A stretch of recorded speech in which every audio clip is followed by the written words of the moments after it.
So I found this video.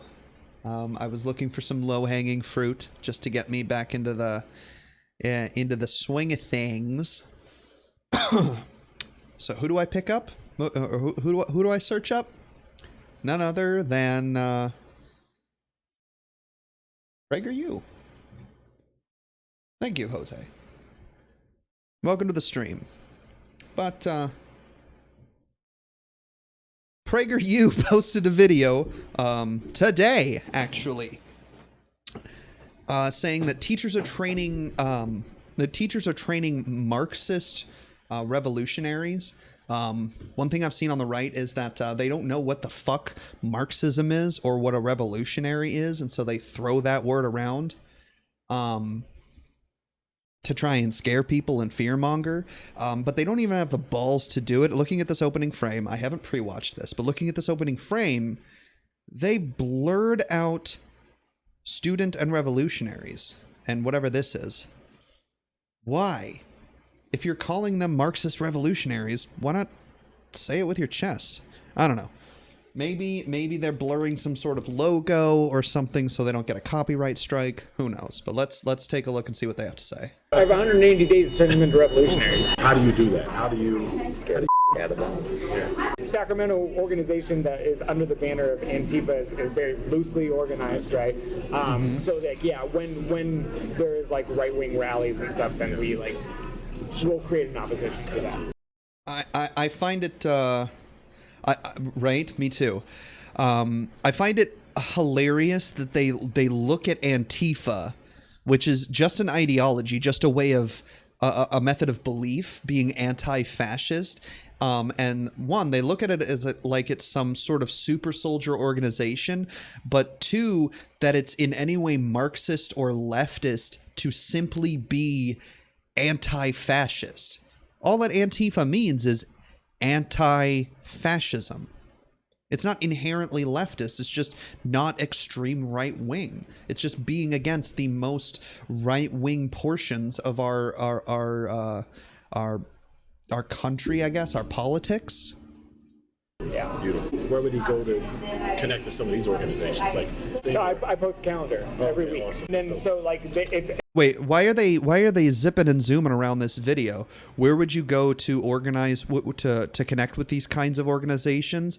And then it cuts and goes to I post a calendar every week. Are they trying to make it seem like this guy wearing an Antifa t-shirt or tank top, I suppose, is the leader of an Antifa organization, which again is not an organization? Or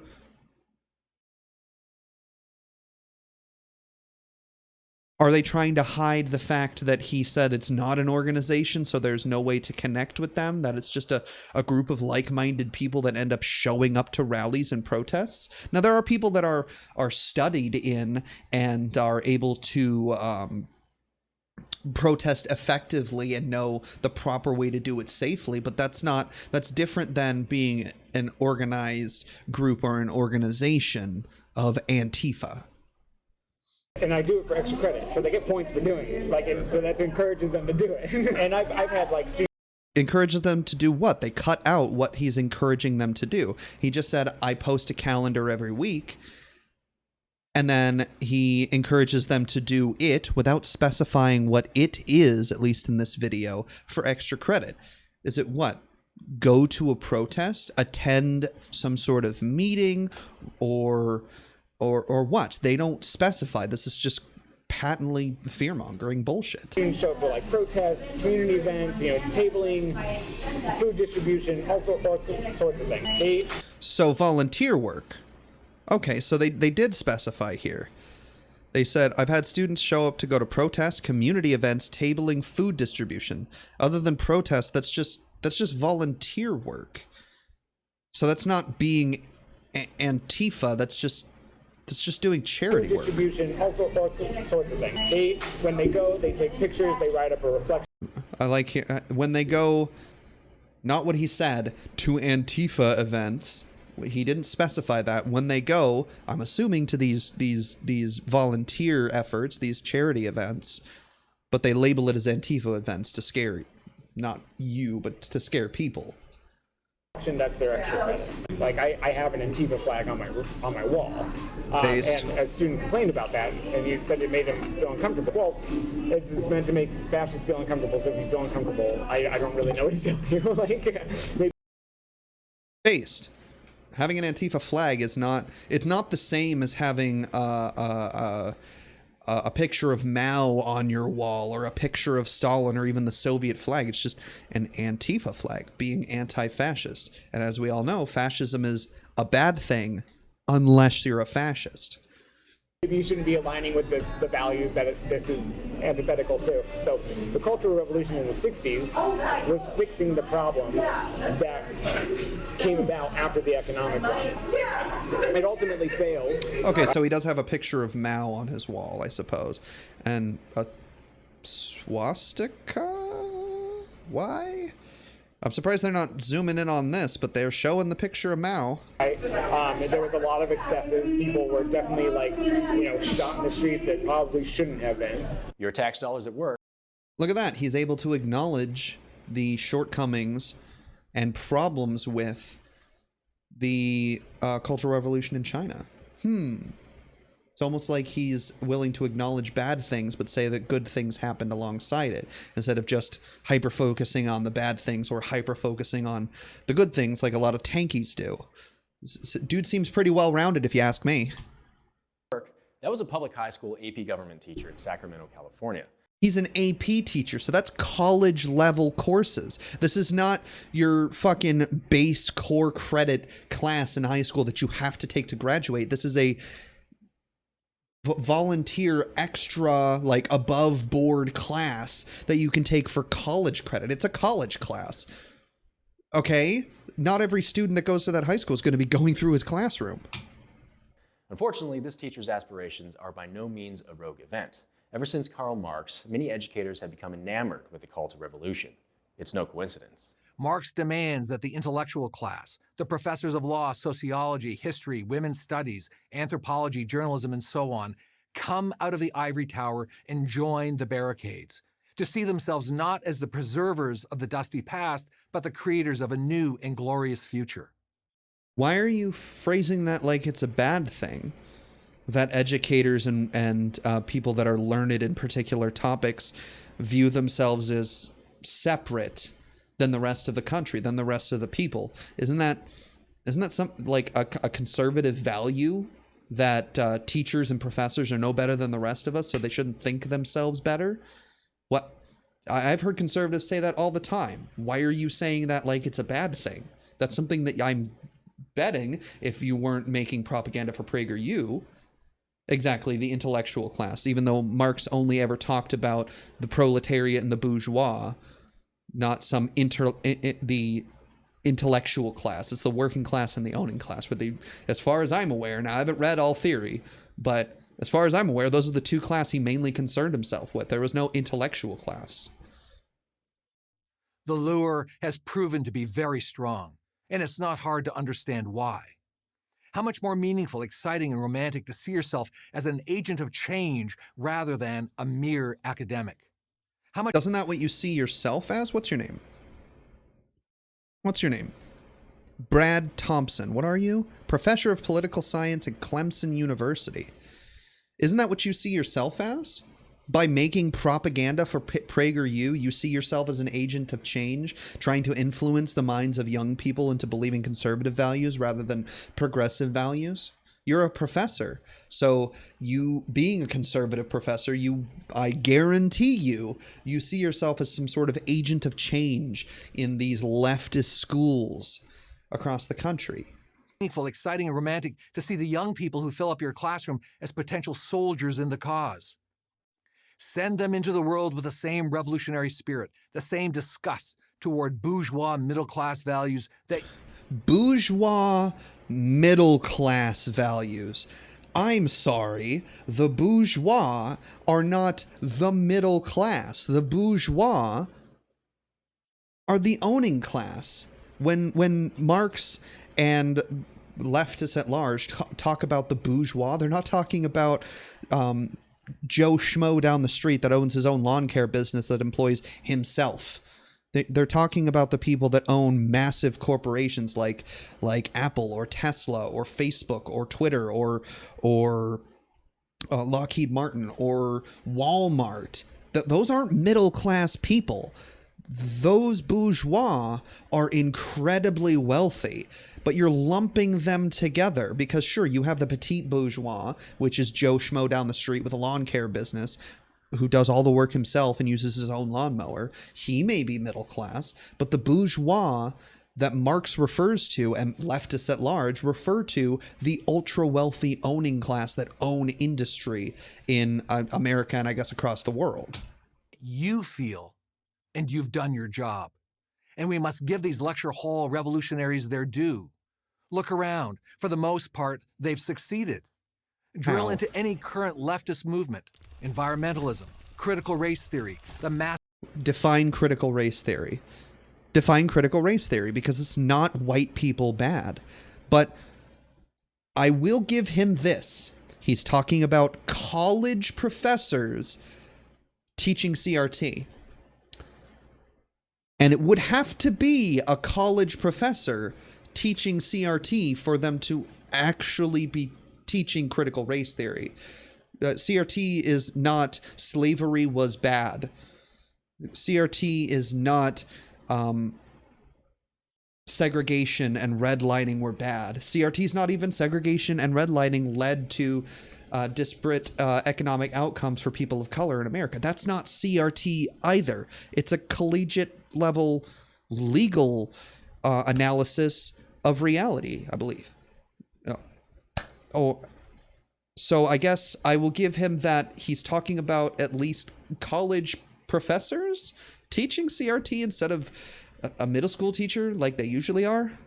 Environmentalism is good because climate change is destroying the country. Massive expansion of the welfare state, not to mention We're going to diversity, need equity, that. and inclusion offices at every university. Why do they talk about diversity, equity, and inclusion being a bad thing?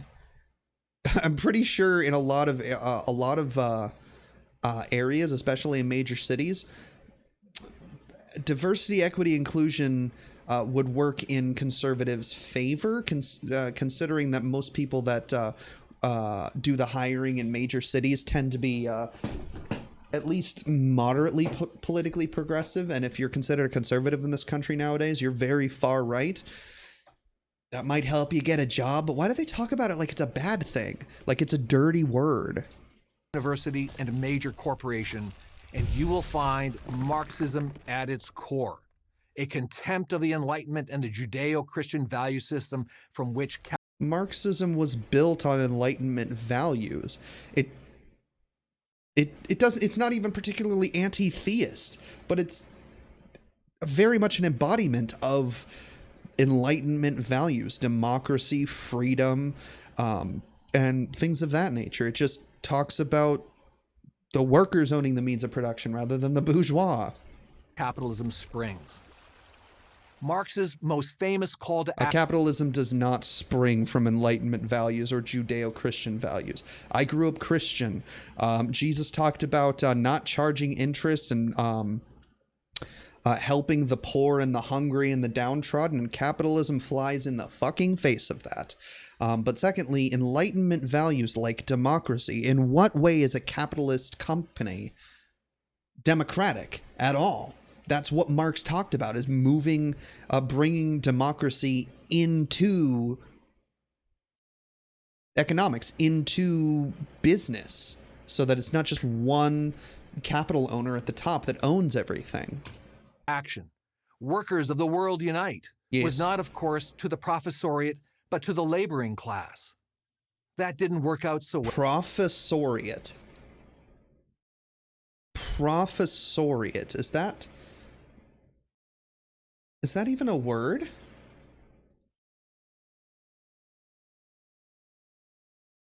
Professoriate. A body of professors. Okay. We have to use the big words so that we sound smart. Why not just say professors? What, do you want people to Google every time they watch your video? Well, Come on. This is for Workers, dumb people. especially in the United States, turned out to be more interested in refrigerators than revolutions. There has not been even a whisper of a Marxist or a communist or a socialist revolution in America at all. Ever. In the 200 and nearly 50 years that America's been a thing, there has not been any sort of workers' revolution, and not really any push for it either.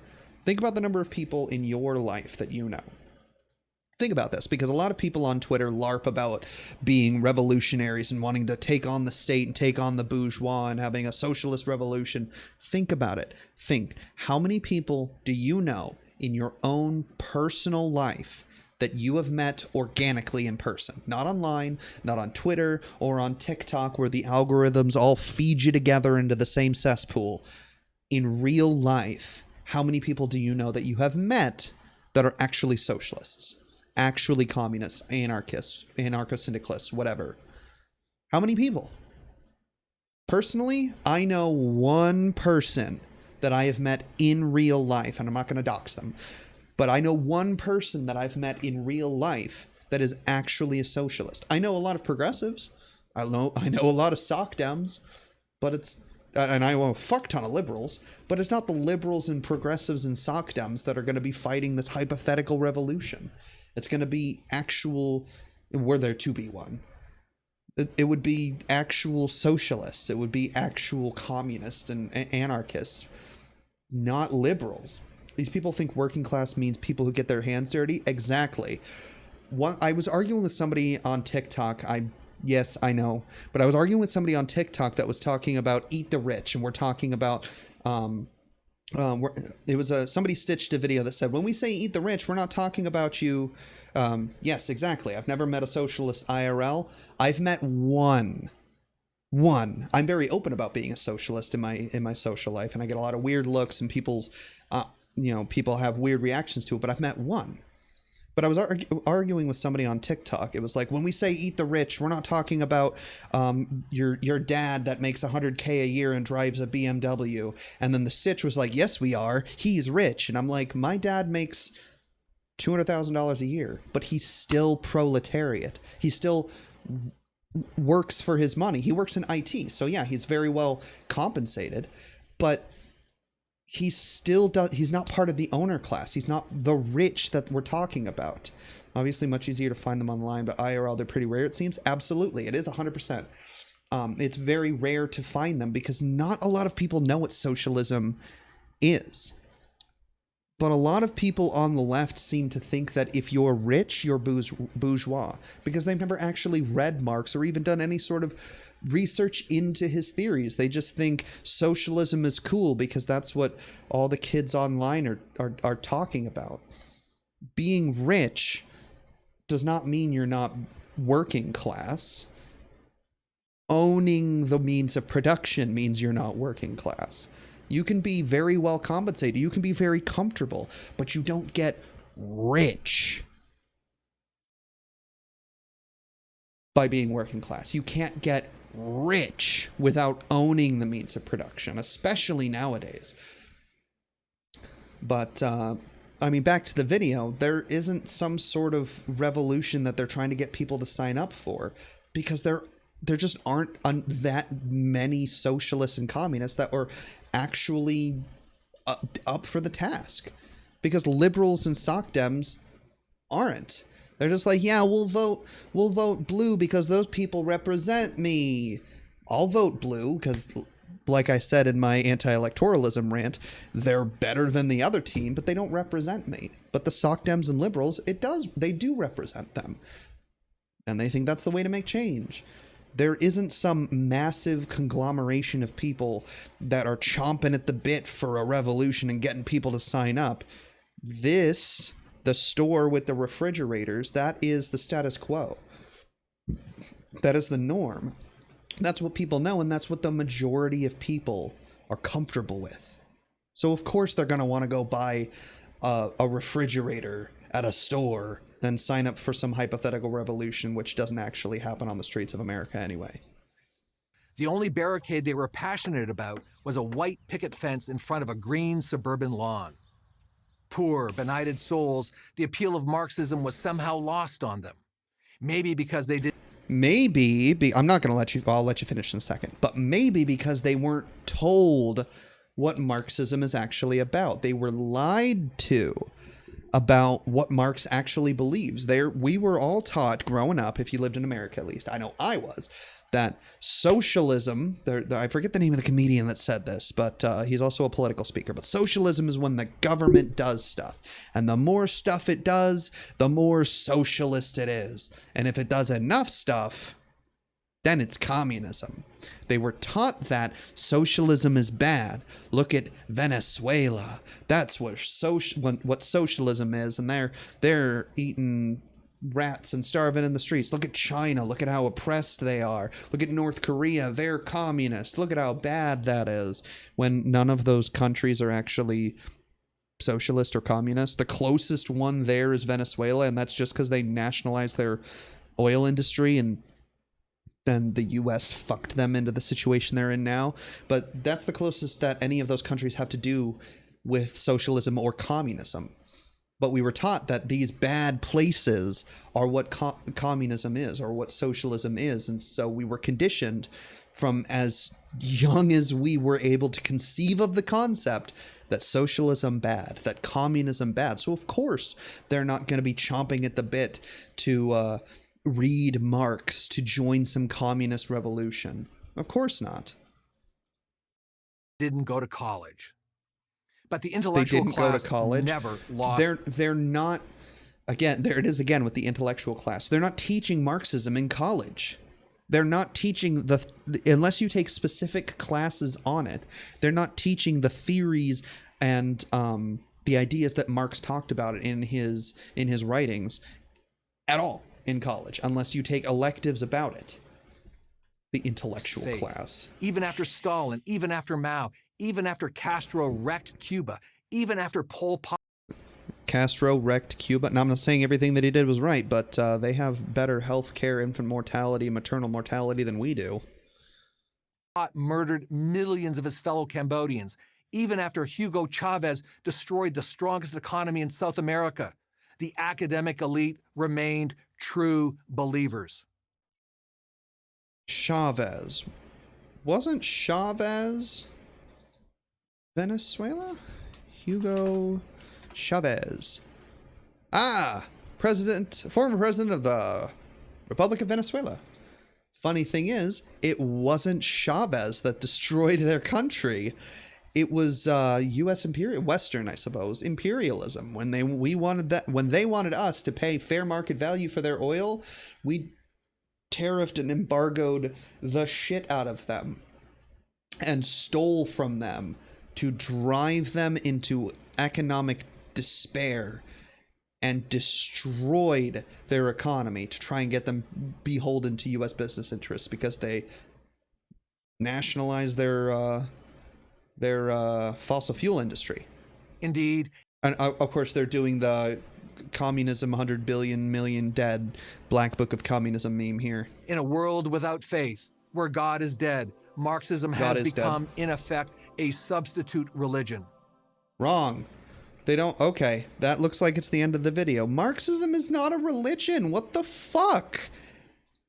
Marxism is just an economic theory. In high school, we were taught that the proletariat and bourgeoisie were old concepts that don't apply today, even though those distinctions obviously still exist. Yeah, I was kind of taught the same thing. I was taught that socialism and communism is when the government controls everything, and that bourgeoisie just means rich people that they're trying to get you to hate them, and that it's not relevant today, even though it obviously is, because bourgeois is just the owner class and the proletariat is just the working class. The meaning hasn't changed. They just especially Americans have been conditioned to not think critically about socialism because they have been pumped full of so much bullshit about socialism, communism, what have you. Against all odds, Shut the up. Americans won. Stop. Stupid thing. But yeah, we were lied to our whole childhood, and then they're continuing to lie to us today. Also, these stupid doctors would make the same as grocery clerks, and the government owns everything. Exactly, yeah. They have now under communism. Sure, grocery workers and doctors would make the same because it's a moneyless society. You wouldn't work for a wage. You would work for the common good or personal fulfillment and things like that. Like, people want to be doctors and save people's lives, and they would do it whether they were making all of the money or none of the money. Like, people are passionate about teaching. Teachers get paid shit wages, but people still go into it because they're passionate about teaching kids, teaching the next generation how math and science and how to exist. But they're paid like shit. Teachers, I think, are actually a really good example of a really good argument for, yeah, people would still be doctors even if they were making the same money as grocery clerks. Because I know grocery clerks that make more money than your average teacher does in my state. I live in Washington. They get paid really well here. There are grocery store workers that make more money than teachers do, yet people still choose to teach. Yeah, the implication is that people wouldn't want to be doctors because you make the same doing easier work. Yes, 100%. Another reason why doctors have to make so much money is because of how much it costs to go to medical school. So they have so much debt that they have to deal with, and so much debt that they have to repay afterwards, that they have to make a fuck ton of money. You graduate medical school with something like $500,000 in student debt. Heavily implied by my lib teacher. Yeah, of course. Liberals, they're not as bad as conservatives, but they're not socialists. I can tolerate liberals though, but yeah, doctors in America have to make fuck tons of money because they have massive student loan repayment debt that they have to pay back before they can even start making any money. So they have to make a shit ton. That's why there's actually a doctor shortage, because so many people were becoming doctors because it was such a lucrative field that it was flooding the market and driving down wages. So they actually lobbied the government to limit the number of medical internship slots each year so that the market doesn't get flooded with doctors, so that the wages don't go down because they have to deal with so much student debt. And now we're looking at a doctor shortage in America because there aren't enough doctors, because they aren't allowed to make more doctors than a certain number because they have to keep their wages up.